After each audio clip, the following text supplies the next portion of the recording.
जय हिंद दोस्तों, स्वागत है आपका आपके अपने परिवार रैंकर्स गुरुकुल यूट्यूब चैनल पे। मैं आदित्य आप सभी का तहे दिल से यहाँ स्वागत करता हूँ। जैसा कि आपको पता है कि कल से आपका सीजीएल मेंस का पेपर स्टार्ट हो जाने वाला है और इसको लेकर आप लोगों के मन में काफ़ी सारी अटकलें होंगी कि पेपर देना कैसे है और जो है अटेम्प्ट का करने का तरीका क्या रहेगा, किन बातों का ध्यान रखें, क्या गलती हम ना करें। कारण हम बताते हैं क्योंकि इस बार कई सारे ऐसे स्टूडेंट हैं जिनका शायद पहली बार लाइफ में मेंस होने वाला है और उसका बहुत ही सिंपल रीज़न है। रीज़न यहाँ पर यह है कि एक तो वैकेंसी बहुत ज़्यादा थी जिसकी वजह से भारी संख्या में लोगों ने अप्लाई किया और साथ में कट ऑफ भी बहुत कम रहा जिसकी वजह से बहुत ज़्यादा लोगों का मेंस में सीधा सिलेक्शन हुआ। तो इसलिए सवाल आपके कई सारे होंगे, एक एक करके मैं सभी चीज़ों को क्लियर करते चलता हूँ। सबसे पहले मैं आपको ये बताऊंगा कि कल सुबह पेपर के लिए करना क्या है और उसके बाद पेपर के दौरान क्या करना है और उसके बाद कि पेपर के एंड में क्या करना है। तो 3 मुद्दे हैं हमारे और वो तीनों मुद्दों को आपको बड़े तरीके से ध्यान से सुनना है। सबसे पहले जैसे मान लीजिए कि पेपर के पहले आप क्या करेंगे। अब मान लीजिए कल सुबह आपका पेपर है। इस बार ऐसा भी देखने में आया है कि जैसे मानिए पेपर जिस आपने सेंटर दिल्ली भरा था तो दिल्ली ना देकर आपका सेंटर लखनऊ आ गया, आपका सेंटर मुंबई आ गया। तो मुझे इतना तो उम्मीद है कि कल सुबह जिनका पेपर होगा वो इस समय अपने अपने गंतव्य स्थान पे पहुंच चुके होंगे, ठीक है, सेंटर के पास। एक कोशिश जो करनी है वो सबसे पहले यहाँ पर करना है कि आपको पेपर पे ऑन टाइम होना है, ठीक है। मैं मतलब ऑन टाइम का कहने का मतलब है कि रिपोर्टिंग टाइम पर आपको पहुँच जाना है। जिस टाइम पर रिपोर्टिंग टाइम स्टार्ट होता है, रिपोर्टिंग टाइम ख़त्म होने तक मत पहुँचिएगा। इस बात को समझिएगा। अपने एडमिट कार्ड पर देख लीजिएगा कि रिपोर्टिंग टाइम आपका क्या है और उस रिपोर्टिंग टाइम पर अपने सेंटर पर जाकर पहुँच जाइएगा। दिल्ली में ही एक ही नाम से कई सारे सरकारी स्कूल हैं और एक ही जगह पर हैं, तो कई बार लोग यहाँ से कन्फ्यूज़ हो जाते हैं, सर्वोदय बाल गंगा विद्यालय फलाना फलाना करके, और उसमें वो भटकते रहते हैं, वो बड़ी दिक्कत आती है। तो सही समय पर अपने गंतव्य स्थान पर पहुंच जाइएगा। दूसरा, अपने डॉक्यूमेंट लेकर जाइएगा। डॉक्यूमेंट मतलब यहाँ 10वीं 12वीं की मार्कशीट लेके नहीं जाना है, आपको अपना आधार कार्ड लेके जाना है। लेकिन वो आधार कार्ड में भी इस बात का ध्यान रखिए कि आपका डेट ऑफ बर्थ मेंशन होना चाहिए। 2 तरह के आधार कार्ड हैं, पुराने वाले में डेट ऑफ बर्थ नहीं था, ठीक है, नए वाले में है। तो आप चेक कर लीजिएगा कि आपके आधार कार्ड में डेट ऑफ बर्थ है या नहीं है। साथ में 2 फोटो भी रख लीजिएगा। 2 फोटो इसीलिए ज़रूरत पड़ती है क्योंकि कई बार आपका जब थोड़ा सा आप पे डाउट हो जाता है ना उनको कि शक्ल सूरत से मैच हो रही है नहीं हो रही है, तो कैंडिडेट कॉपी में यहाँ पर जो है पूरा बढ़िया तरीके से एक फ़ोटो आपका वो पेस्ट कर देते हैं। तो ये चीज़ें लेके जानी है और अपने आप का सबसे इम्पोर्टेंट जो है वो तो हमारा एडमिट कार्ड है भाई, बिल्कुल। और मैं बोलूँगा एडमिट कार्ड की कम से कम 2 कॉपी रखना, ठीक है। कारण हम बताते हैं। अच्छा, साथ में यहाँ पर आधार कार्ड प्लस यहाँ पर कोई भी दूसरा भी एक और आप चाहो तो यहाँ इलेक्शन वोटर आईडी कार्ड भी रख सकते हो, ड्राइविंग लाइसेंस भी रख सकते हो या कुछ और रख सकते हो।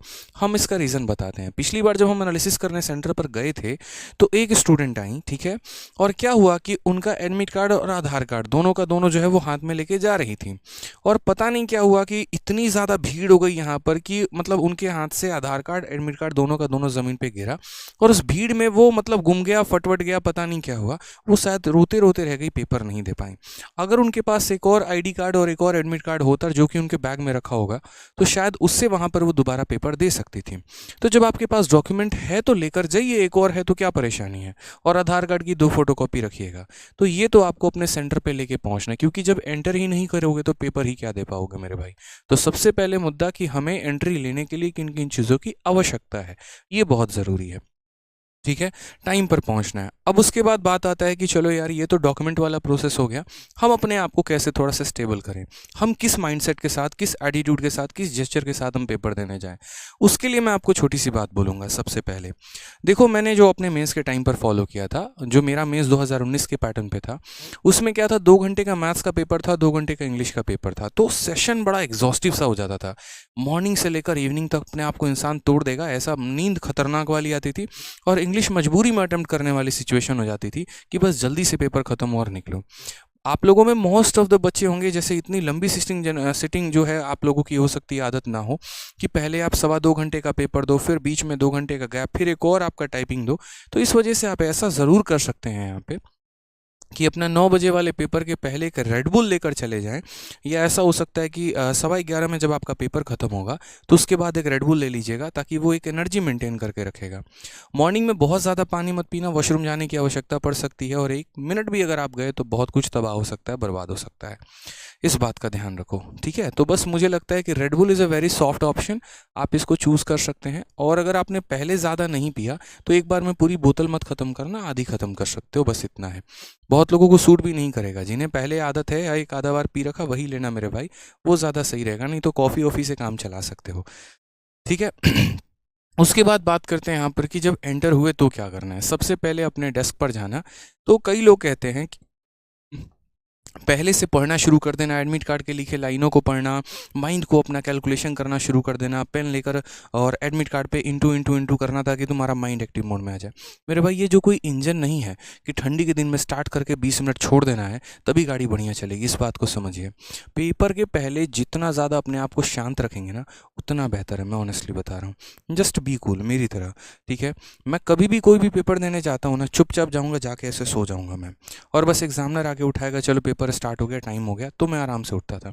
तो आपको सोना भी नहीं है, बस आपको अपने आप को थोड़ा सा शांत रखना है। रीज़न बताते हैं, सारी चीज़ें, सारी परेशानियां, सारा प्रेशर दूर हो जाता है, आप एक अलग से दुनिया में हो जाते हैं। और उसके बाद जब आप परफॉर्म करते हैं तो बस परफॉर्म ही करते हैं, प्रेशर नहीं होता आपको यहाँ पर, ठीक है।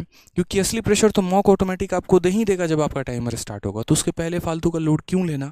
इसीलिए यहाँ पर जो है बढ़िया तरीके से जाओ, आराम करो अपने डेस्क पर, उतना लोड लेने की ज़रूरत नहीं है। कोई कैलकुलेशन, उसकी बातें, उसकी यादें, और यहाँ घर में 2 सालों से बेरोजगारी चल रहा है, नमक आटा का पैसा नहीं है, मेरे बाद क्या होगा, नौकरी नहीं लगी तो क्या होगा, वो छोड़कर चली गई तो क्या होगा, कुछ मत लेना मेरे भाई ऐसा लोड। मैं बता रहा हूँ आपके लोड लेने से कुछ नहीं होने वाला, उल्टा पेपर ख़राब होने वाला है।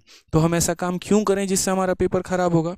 प्रैक्टिकली सोचिए आप यहाँ पर, मेरे घर में 100 प्रॉब्लम थी, मुझे पता है कि मेरे एक तरीके से सबसे ज़्यादा प्रेशर मुझे अपने भाई को और ऊपर पहुंचाने में था कि वो पढ़ाई नहीं कर पा रहा है, मेरे घर में फाइनेंशियल क्राइसिस थे, और भी चीज़ें थी। तो मैं इस समय एग्ज़ाम हॉल में अगर मैं सोचता तो मतलब क्या उससे सही हो जाती सिचुएशन। एक एस्पिरेंट सबसे बड़ा गलती पता है क्या करता है, कि जो उसे पेपर के दौरान नहीं सोचना होता वो वहीं पर सोचता है। ऐसा मत करना मेरे भाई। लड़कियां ऐसे सोचती हैं, नहीं हुआ तो मेरी शादी करा देंगे। मैडम मत सोचिए, हाथ जोड़कर बहन विनती है, मत करना ऐसा, बता रहा हूँ मैं। पढ़ लेना यहाँ पर, ठीक है। लोड बिना लिए पेपर देना, अच्छा पेपर जाने वाला है, यकीन मानो। जो तुमने 3 महीने की तैयारी की है ना, और जो अपने आप को रगड़ा है भाई, उस पर विश्वास रखो। आपने कोई मॉक नहीं छोड़ा, आपने कोई लेसन नहीं छोड़ा, आपने कोई पीडीएफ नहीं छोड़ा। जब आपने कुछ नहीं छोड़ा तो किस बात की टेंशन है। मत लो ना टेंशन फिर। यहाँ पर कुछ फालतू की चीज़ें करने की ज़रूरत नहीं है कि मॉर्निंग में उठ रहे हैं, रिवीजन किए जा रहे हैं, एक बार थोड़ा उनका चैनल पर गोता लगा लेते हैं, एक बार उनकी पीडीएफ देख लेते हैं, एक बार ऐसा कर लेते हैं। कुछ मत करो, स्ट्रेस फ्री होकर जाओ। यकीन मानो ऐसा खुद मैंने किया है। घूमते टहलते गए थे, सीएचएसएल का पेपर दिया था, तीनों सब्जेक्ट में 50 में 50 आए थे। तो मैं जानता हूँ फ्री होकर देने का पेपर का मतलब क्या होता है, ठीक है। तो इसीलिए फ्री होकर चिल करिए। दूसरी बात, एग्जामिनेशन हॉल के अंदर क्या हो सकता है।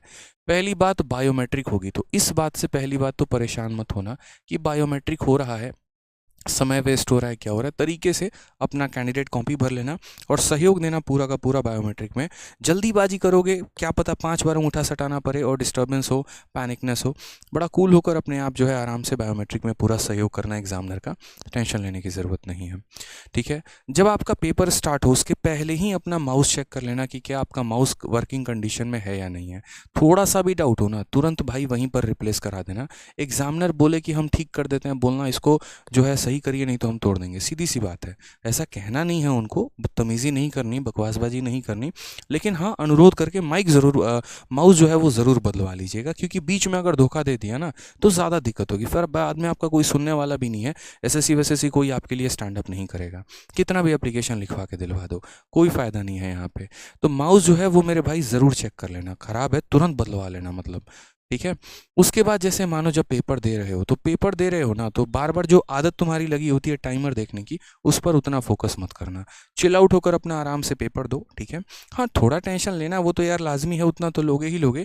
लेकिन कई बार अगर मिनट में, मानो 1 मिनट में अगर आप जो है 1 सेकंड के लिए भी अगर आप टाइमर देख रहे हो ना, तो आपका यहाँ पर यूँ समझ लीजिए कि 60 मिनट में 1 मिनट तो आपने टाइमर देखने में ही लगा दिया भाई।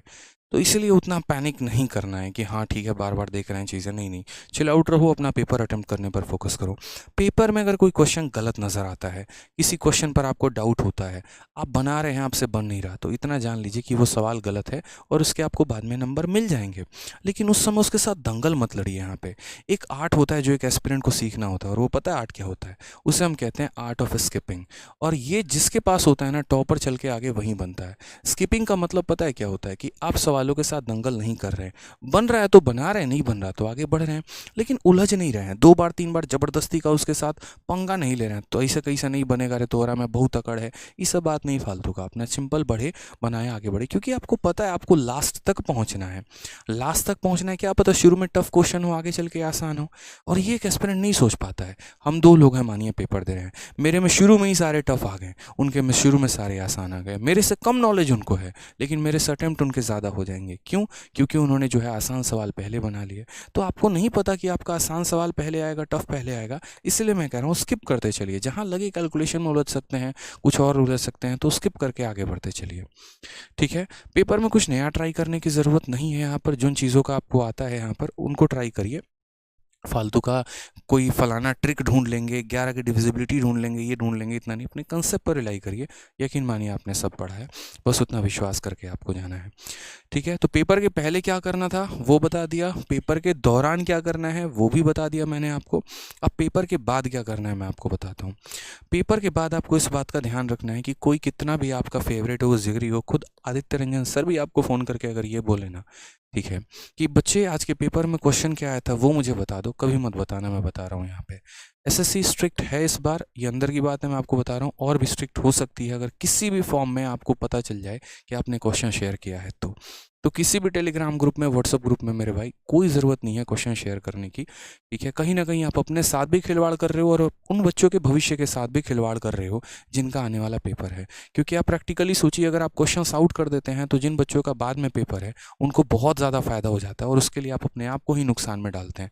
मतलब आप पता है क्या कर रहे हैं, आप यहाँ पर एक तरीके से अपने लिए गड्ढा खोदते हैं। आप लोग क्वेश्चन शेयर करते हैं, क्वेश्चन शेयर करने के बाद बाकी बच्चों को उसका लाभ मिलता है, उनके नंबर आपसे ज़्यादा आ जाते हैं, और उसके बाद यहाँ पर कहानी ये हो जाती है कि फिर आप जो है अपने लिस्ट से बाहर हो जाते हैं। अगर एक सवाल भी अगला बंदा आपसे ज़्यादा करके आया ना, तो उसके बाद उसका प्रभाव आप ही पर पड़ना है। तो क्यों करते हो ऐसा काम? तो क्वेश्चन शेयर वेयर करने की ज़रूरत नहीं है, अपने आप पर पैर पे कुल्हाड़ी मारने की ज़रूरत नहीं है, वैसा मत करना। एक और चीज़, कई सारे लोग यहाँ ये भी सोच रहे होंगे कि यार पता नहीं पेपर देने जाना चाहिए नहीं जाना चाहिए। जैसे मानो कि हो सकता है बहुतों का सेशन 1 ख़राब हो जाए, हम टाइपिंग नहीं देंगे। ऐसी गलती मत करना, हर एक चीज़ को अटेम्प्ट ज़रूर करना है यहाँ पे। ठीक है, बिल्कुल टाइपिंग देखना है। कारण हम बताते हैं, वो माहौल फील कर पाओगे, वो कीबोर्ड के खटखट की आवाज़, वो क्लासरूम में वो शोर, ठीक है, वो बच्चों में एक जो कंपटीशन वाली भावना है, वो सारी बातें सुन पाओगे, समझ पाओगे। तभी अगली बार जो है जब फुल प्रिपरेशन के साथ जब जाओगे ना, तो बहुत तगड़ा परफॉर्म करके आ पाओगे। ठीक है, तो इसीलिए अगली बार के लिए भी बहुत ज़्यादा उपयोगी होना, तो पूरा सेशन आपको देकर ज़रूर आना है। ठीक है, बाकी एक और चीज़, छोटी सी अनाउंसमेंट है मेरी तरफ से, वो ये है कि कल मैं आप लोगों के नोएडा वाले सेंटर पर आऊँगा, नोएडा सेक्टर 62, और पेपर 11:15 में ख़त्म होने के बाद मैं वहाँ आप लोगों से ज़रूर मिलूँगा। और उसमें पेपर का पैटर्न क्या रहा, कुछ नया जानने को मिला या नहीं मिला, क्वेश्चंस की बात मैं नहीं कर रहा हूँ, कोई क्वेश्चन आपसे मैं वहाँ पूछने वाला नहीं हूँ। हाँ, लेकिन ये कि बच्चों को क्या करके और जाना चाहिए, कहने का मतलब कि थोड़ा सा क्या डॉक्यूमेंट कुछ नया लेकर आना है, या कुछ थोड़ा सा उन्हें किस बातों का सावधानी वहाँ बरतना है, कुछ एक्स्ट्रा मतलब मास्क लेकर जाना है नहीं जाना है, और भी क्या थोड़ी सी छोटी छोटी जो बातें होंगी, तो वो मैं आप लोगों से नोएडा सेक्टर 62 पे मिलकर ही बात करूँगा, और बाकी बच्चों को भी वहाँ से गाइड करूँगा। जिन्हें मिलना होगा वो वहीं पे रहेंगे, आराम से चिल आउट होकर पेपर दीजिएगा, आपका भाई आपके साथ खड़ा है। ऑल द बेस्ट हमारी तरफ से, दही चीनी खा के ज़रूर जाइएगा, अच्छे से पेपर दीजिएगा, और अपने तैयारी पर विश्वास रखिएगा। इसलिए मैंने कहा कि हमारी पूरी शुभकामनाएं जो हैं वो हमारे साथ हैं आपके। बढ़िया से चिल आउट होकर पेपर दीजिए, निश्चिंत रहिए सर, आपने बहुत अच्छी तैयारी की है, ये आपका बड़ा भाई आपसे कह रहा है, और आपका नहीं होगा तो किसका होगा ये बताइए ना। ठीक है, मौके मार्क्स से अपने आप को जज मत करिए, दुनिया पलटते देर नहीं लगता है, सारा खेल किस्मत का और मेहनत का है, तो वो आप पे है, मेहनत की है, किस्मत का लग जाएगी, बस चिल आउट होकर पेपर दीजिए। हर किसी से बात करके जाइएगा जो आपका फेवरेट पर्सन है, जो आपके बेस्ट विशेस हैं, मम्मी हैं, पापा हैं, गर्लफ्रेंड हैं, बॉयफ्रेंड हैं, कोई स्पेशल पर्सन है लाइफ में, उनसे भी सबके शुभ कामनाएं लीजिएगा, हमारे तरफ से भी रहेगा, और बढ़िया तरीके से पेपर दीजिएगा भाई। सभी भाइयों को राम राम, आज के लिए इतना ही, धन्यवाद।